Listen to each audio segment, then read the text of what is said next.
Hello students, अस्सलाम वालेकुम। कैसे हैं आप सब? This is Saqib Ejaz, your physics teacher. Students, आज हम फ़िज़िक्स का एक बहुत ही बेसिक सा जो टर्म है जिसे हम फ़िज़िक्स की दुनिया में वर्क डन कहते हैं, उसे आसान बनाने और उसे समझने की कोशिश करेंगे। जनाबे वाला, तो आइए शुरू करते हैं कि वर्क डन का कॉन्सेप्ट क्या हो सकता है। First of all, work done के कॉन्सेप्ट को समझने के लिए मान लें मेरे पास ये बॉडी है, यानी इसके अंदर मास होगा। इससे हम बॉडी को m से रिप्रेजेंट कर देते हैं। जनाबे वाला, मान लें कि इस वक्त ये एक रेस्ट कंडीशन में है, इस पर कोई भी एक्सटर्नल या इंटरनल फोर्स एक्ट नहीं कर रहा। मान लें कि ये मैंने इस पर एक एक्सटर्नल फोर्स अप्लाई किया जिसको मैं F से रिप्रेजेंट कर देता हूँ। कॉमन सेंस की बात है, जब एक बॉडी रेस्ट पर मौजूद है और उस पर मैंने एक एक्सटर्नल फोर्स अप्लाई किया तो सब समझ सकते हैं आप सब, ये इस बॉडी के अंदर क्या होगा। ये बॉडी यहाँ से मूव करेगी जिसे हम D से रिप्रेजेंट करेंगे, यानी ये बॉडी इस पोजीशन से आकर इस पोजीशन पर रुक जाएगी और फर्दर मैं अगर इस पर फोर्स अप्लाई करता जाऊँगा तो ये बॉडी फर्दर डिस्प्लेस होती जाएगी।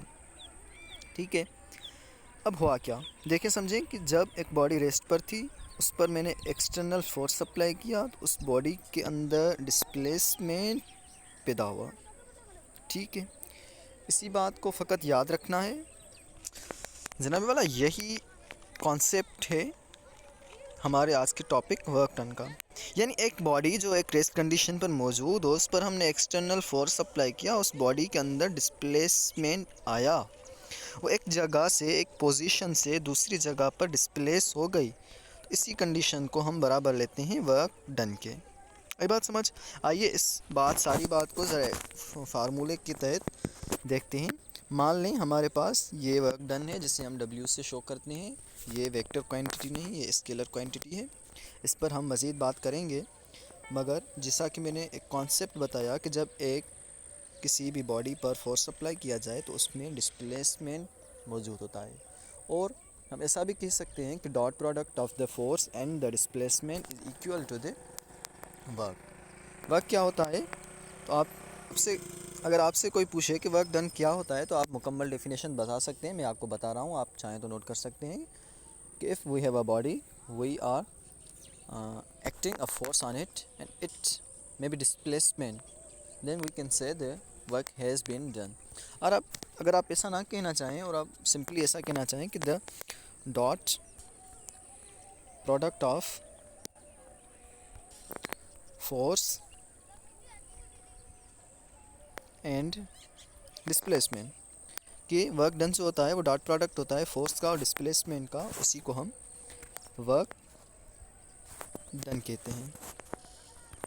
ठीक है, अब देखें कि जो डॉट प्रोडक्ट होता है, हम प्रीवियस चैप्टर में पढ़ चुके हैं, जो हमारा वेक्टर्स वाला चैप्टर था, कि जो डॉट प्रोडक्ट आता है तो डॉट प्रोडक्ट का जो हम एंगल लेते हैं वो हमेशा कॉस थीटा होता है। ठीक है, डॉट प्रोडक्ट जहाँ भी आता है, डॉट प्रोडक्ट का वो जो एंगल होता है वो कॉस थीटा होता है, और जो हमारे पास क्रॉस प्रोडक्ट होती है, जैसा कि हमारे पास टार्क होता है, उसका हम जो एंगल लेते हैं वो हमारे पास साइन थीटा होता है।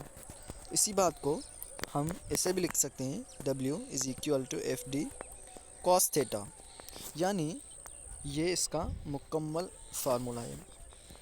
अब देखें कि जो हम यहाँ पर ये कॉस थीटा ले रहे हैं, इस कॉस थीटा का ये कहाँ से आ रही है। ठीक है, आइए इसी बात को समझते हैं।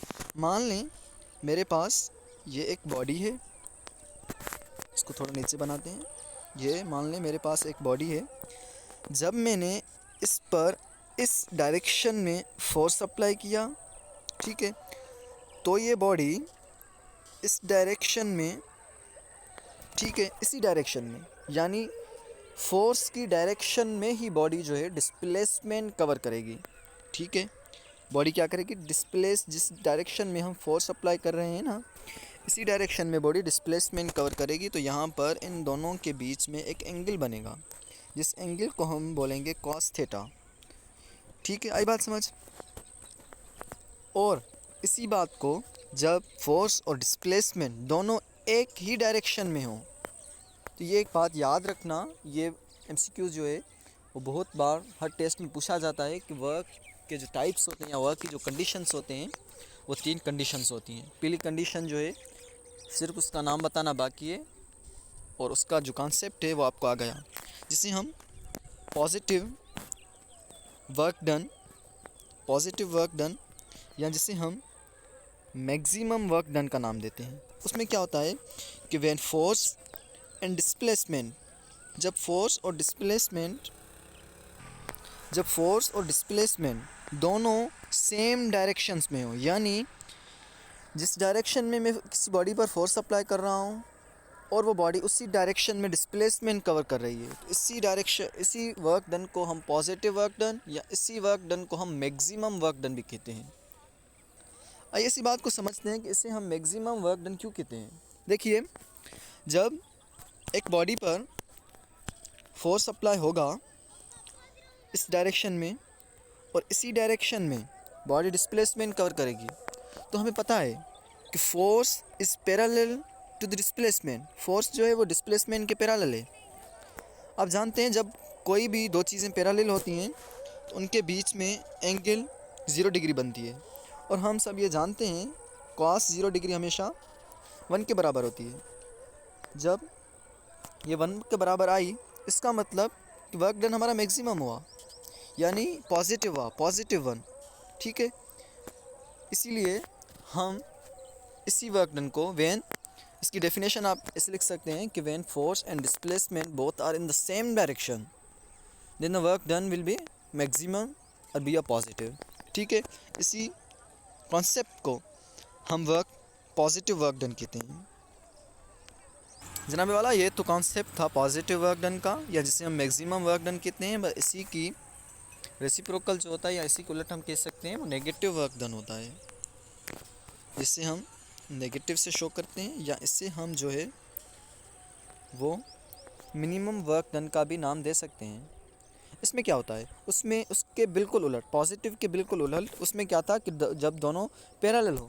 इसमें सिर्फ इतना कहना है कि जब फोर्स और डिस्प्लेसमेंट एंटी पैरेलल हो, यानी हम जिस बॉडी पर फोर्स अप्लाई कर रहे हैं डिस्प्लेसमेंट उसी डायरेक्शन में कवर ना हो, उसे हम मिनिमम वर्क डन कहते हैं। एग्जांपल ले लें।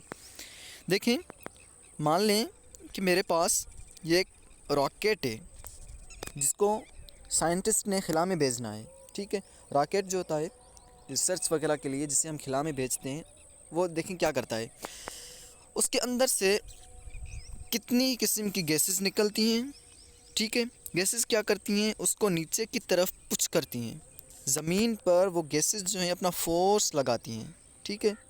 जब वो गैसेस ज़मीन पर पूरी ताकत से अपना फोर्स लगाती हैं तो तभी ही वो जो रॉकेट है वो ऊपर की तरफ यानी आसमान में जाता है। यानी गैसेस ने जो फोर्स लगाया वो नीचे की तरफ लगाया, मगर जो रॉकेट ने डिस्प्लेसमेंट कवर किया वो ऊपर की तरफ किया। यानी ये ऐसे हो गए, फोर्स नीचे की तरफ, डिस्प्लेसमेंट कवर हुआ ऊपर की तरफ, यानी ये दोनों एक दूसरे के एंटी पैरेलल हो गए।